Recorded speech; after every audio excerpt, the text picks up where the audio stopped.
Hey everyone, just want to do a quick little video about fishing walleyes in the weeds. It's one of my favorite tactics for spring and the summer.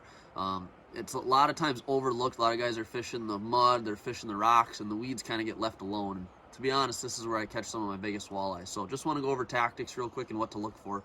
As far as weed structure, I like to target cabbage and milfoil. That's where most of the fish are hiding, especially on the weed edges, isolated weed patches, or even pockets. And all you're doing is you're fishing those edges, you're ticking the weeds with your lures. It's a really good way to trigger big fish. So as far as lures go, one of my favorites is the Kalen's jerk minnow. This is 5-inch. I just put it on a small jig head. If you're fishing deeper water, anything 12 to 18 feet, I'll use a 3/8 ounce jig head. If you're fishing shallower than that, I'll go usually 1/4 ounce, maybe down to an 1/8 ounce if you're real shallow.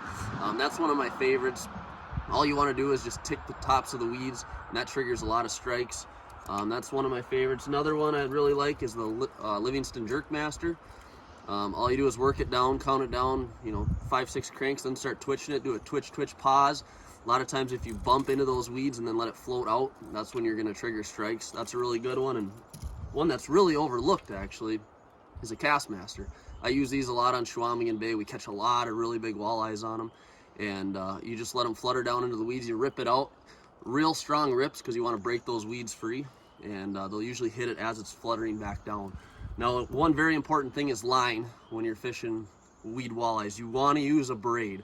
This is Seaguar Smackdown 20-pound test. You don't want stretch. You want to be able to feel the bites, and you want to be able to see them as well. This is a high-vis green, which is really easy to see. When those fish hit, they tick it, and that's when you know to set the hook. And I'm also using a leader. I usually use about a 3-foot leader. This is Seaguar Gold Label. I usually like about 12-pound test. Normally with walleyes I use 6 or 8, but when you're fishing weeds you're also dealing with pike too. So I like to have a little better chance catching them if I got stronger lines. So that's the line I'm using. I use a back-to-back uni knot to connect that, and I like to use a medium action rod. You can rip those lures out of the weeds real easy, but you still want a light enough tip so you're not ripping them out as you're pulling them into the net. So that's my setup, and hopefully you guys can catch some weed walleyes this summer.